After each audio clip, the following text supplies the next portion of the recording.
बिस्मिल्लाहिर्रहमानिर्रहीम। अस्सलाम वालेकुम वरहमतुल्लाह। मैं हूं मुफ्ती बिलाल अहमद कादरी। आप देख रहे हैं रूहानी बुक यूट्यूब चैनल और हमारा फेसबुक का पेज मुफ्ती बिलाल अहमद कादरी। क्या आप भी कुर्बानी करना चाहते हैं लेकिन कोई सबब नज़र नहीं आ रहा? ये अमल ज़रूर करके देखें, मुआवजा होगा। और कुर्बानी का महीना आने वाला है और साल का आखिरी महीना ज़िलहज शुरू होने जा रहा है। और इस माह मुबारक के अंदर इस्लाम का सबसे बड़ा रुकन आज़म हज अदा किया जाता है।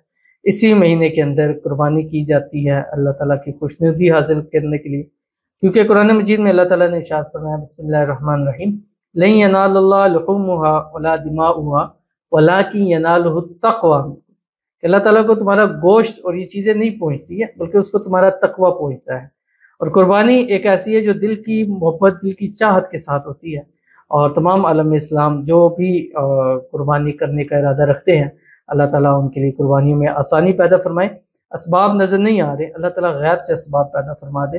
अल्लाह ताला जो भी जानवर लेना चाहे उसके अंदर आसानी पैदा फरमा दे, और जो अपनी उनकी जमा पूंजी है उसी के अंदर अल्लाह ताला उनको मदद करे कि वो उसी में ही अपने इंतज़ामात को कर सके। तो आज की वीडियो के अंदर एक ख़ास अमल शेयर करूँगा। आज से आपने शुरू करना है, जब से वीडियो देख रहे हैं। इंशाल्लाह ये कुर्बानी यानी ईद वाले दिन तक आपने करना है, और इंशाल्लाह इससे आपके हालात भी बेहतर होंगे और अल्लाह ताला गैब से असबाब पैदा फरमाएगा कि आप भी कुर्बानी इंशाल्लाह ज़रूर करेंगे। तो अगर आपकी दिली ख्वाहिश है तो इस अमल को पूरा देखें और करें, इंशाल्लाह अल्लाह ताला मदद फरमाएगा। वीडियो को लाइक कीजिएगा, चैनल पे नए हैं, चैनल को सब्सक्राइब नहीं किया हुआ ज़रूर कीजिएगा, साथ लगे बेल आइकन के बटन को दबाइएगा ताकि आने वाली तमाम लेटेस्ट वीडियोज़ आपको बर वक्त मिल सके। अगर आप हमें फेसबुक पर देख रहे हैं, हमारे इस फेसबुक पेज मुफ्ती बिलाल अहमद कादरी, इसको फॉलो जरूर कीजिएगा। इजाज़त के लिए मेला लिखिए और ख़ास इजाज़त के लिए इस वीडियो को जस्ट लाइक जरूर कीजिएगा। वीडियो को मुकम्मल देखिएगा विदाउट स्किप।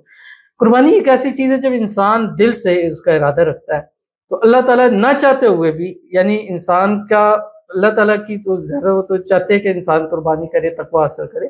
कहने का मकसद ये है कि इंसान के पास बाप ना होते हुए भी अल्लाह ताला गैब से असबाब पैदा फरमा देता है। मैं पिछले साल भी सुनाया था, ये मुझे पहले एक भाई ने सुनाया था। ताजिर थे, कारोबार करते थे। अब हुआ ये कि कहते हैं कि हर साल हम कुर्बानी करते और बड़ा जानवर कुर्बान करते थे। तो इस वक्त हालात ऐसे हुए कि जैसे आलमी वबा आई, उसके बाद हालात काफ़ी चेंज हुए। तो कहते हैं कि कारोबार ऐसा ठप हो गया कि हम कुर्बानी नहीं कर पा रहे थे। बहुत कोशिश की है, बड़ा सब कुछ कर चुका है, लेकिन कुर्बानी नहीं हो पा रही थी। दिल में भी एक थी कि यार ये भी हालात आ गए कि अब हम कुर्बानी भी ना कर पाएंगे। अब घर में बच्चे थे, वो भी कहते कुर्बानी हमने करनी है, लेकिन पास कुछ है ही नहीं, तो काम चलते ही नहीं है। दुकान पे, कारोबार पे, तिजारत में जेब से पैसा लग रहा है लेकिन उससे प्रॉफिट नहीं आ रही। कहते हैं आखिरी दिन था और मैं असर की नमाज़ पढ़ी है। असर की नमाज़ पढ़ने के बाद बहुत परेशान थे, वो भी बुज़ुर्ग हैं। तो कहते हैं मैं अपने वालिदैन की कब्र पर चला गया। वालिदैन की कब्र पे गया और वहाँ पे खड़े होकर मैंने उनसे बातें की। और याद रखिए कि हमारा सबसे बड़ा जो पीर होते हैं वो हमारे वालिदैन होते हैं। हम जहाँ भी जाएँ, सबसे अगर कोई ज़िंदगी में मुश्किल परेशानी है, वालिदैन हयात हैं तो उनके कदमों में सर रखें।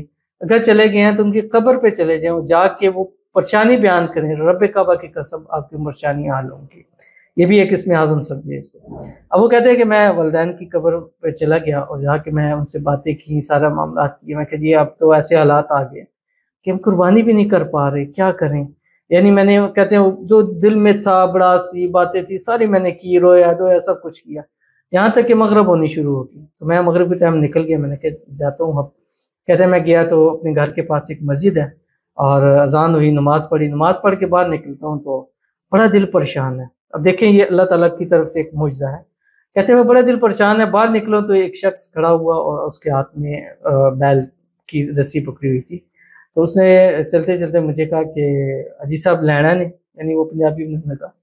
तो कहते मैंने उसकी तरफ देखा, मैंने कहा यार लेना तो है लेकिन अभी कोई जेब इजाज़त नहीं देती है। उसने कहा, कहते कोई बात ही नहीं। कहते आपका घर किधर है? मैंने कहा फलां जगह मेरा घर है। कहते आए चले मेरे साथ। कहते मेरे साथ साथ चलता रहा, बातें शातें करते हम घर के पास पहुँचे। कहता ये घर है। मैंने कहा, तो वो पाइप लाइन था गैस का, तो उन्होंने वहाँ रस्सी से उसको बांध दिया।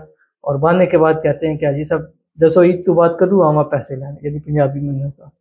कहते मैं उसके मुँह की तरफ देखने लग पड़ा। उसने कहा जी कोई मसला नहीं है, आप ये रखें, आप ईद के बाद जब कहेंगे तो मैं आ जाऊँगा, मुझे तब पैसे दे दीजिएगा।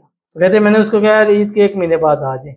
कहते ये बात की, उसने सलाम दुआ की, घर देखा और चला गया। اب میں گھر گیا تو میں نے کہا جی قربانی جو ہے وہ جانور آ گیا. میں کہا آ گیا؟ کہاں آ گیا؟ کیسے آ گیا؟ کہاں سے آ گیا؟ آپ ایسے ہی کرتے ہیں. بچے بھی شروع ہو گئے. میں کہا نہیں واقعی آ گیا. کسی کو یقین ہی نہیں آ رہا تھا کہ میں ذہنی حالات ہی نہیں تھے، اسباب ہی نہیں تھے، کیسے آ سکتا ہے. میں نے کہا یار دیکھو تو صحیح تم جا کے. وہ بچے تھے وہ دوڑتے گئے، انہوں نے کہا واقعی نیچے تو بند ہوا ہے. وہ سارے گھر والے آئے، بڑے خوش ہوئے اور کہا بھائی یہ کہاں سے تم لے آئے، کیسے؟ اس نے کہا بس یہ اللہ تعالیٰ نے بھیجا ہے. اب وہ جو گئے تھے، میں نے بھی کہا کہ والدین کیوں پیر ہوتے ہیں، اسم اعظم کیوں ہوتے ہیں، جا کے ان کو اپنی پریشانی بتائی. اللہ تعالیٰ نے ان کے ذریعے انہوں نے ان کو حل کروایا. اور کہتے ہیں کہ میں بڑا خوش ہوا. پھر میں نے عید کے بعد حالات بہتر ہوئے. ابھی کچھ دن گزرے، ایک آرڈر آیا، دیا، اس کے پیسے تھے. میں نے گھر والی کو کہا میں کہ یہ سنبھال کے رکھ لو، اس طرح ایک شخص آئے گا یہ پیسے اس کو دے دے. کہتے ہیں 1 مہینہ چھوڑ 2 مہینے بعد وہ شخص آیا. کہ بڑی لیٹ آئے ہو، خیر ہے اتنے دن کیوں لگائے؟ اس نے کہا یار میں نے کہا کہ پتہ نہیں حاجی صاحب کے حالات ٹھیک نہیں ہے، پتہ نہیں پیسے ہوئے ہوں گے یا نہیں، چلو 1 مہینہ نہیں ہم 2 مہینے بعد جا کے لے لیتے ہیں. تو 2 مہینے آگے کہتے ہیں میں نے کہا یہ تیرے میں نے پیسے پہلے سے رکھے تھے یار کی مر نہ چاہوں پہلے تمہاری عید دے دوں. تو یہ ہے دل کی چاہت، یہ ہے دل کی مراد، یہ ہے دل کی خواہش، یہ ہے دل سے کہ انسان دل سے جب ارادہ کرتا ہے کسی بھی چیز کا کرتا ہے، کچھ نہ ہوتے ہوئے بھی، اسباب بھی نہ ہو، اللہ اس کی مدد کرتا ہے. تو آپ بھی اس دل سے قربانی کا ارادہ کریں. اللہ آپ کو کہیں کہ ابھی ہماری بہت ساری بات نکل گئی، جو ہم نے وظیفہ بتانا ہے وہ تو رہ گیا. جلدی سے بتا کے جاتا ہوں. آپ نے روزانہ قرآن پاک کی صورت ہے سورۃ المزمل 29ویں پارے کے اندر ہے. یہ آپ نے روزانہ 3 مرتبہ کسی بھی ٹائم پڑھنی ہے. ایک ایک کر کے بھی پڑھ سکتے ہیں، تینوں اکٹھے بھی پڑھ سکتے ہیں. اول آخر 3 مرتبہ درود ابراہیمی کے ساتھ عید تک پڑھیں. انشاءاللہ العزیز جو یہ پڑھے گا اللہ تعالیٰ قربانی میں ان کے لیے آسانی کریں گے، اور وہ بھی ضرور اس قربانی کے فریضے کو ادا کر سکے گا. اور اللہ تعالیٰ ان قربانیوں کے ذریعے اپنی خوشنودی ہم سب کو نصیب فرمائے، اور اللہ تعالیٰ ہم سب کی قربانیوں کو قبول فرمائے. ملتے ہیں انشاءاللہ پھر کسی اچھی نیکسٹ ویڈیو کے اندر. تب تک کے لیے اللہ حافظ.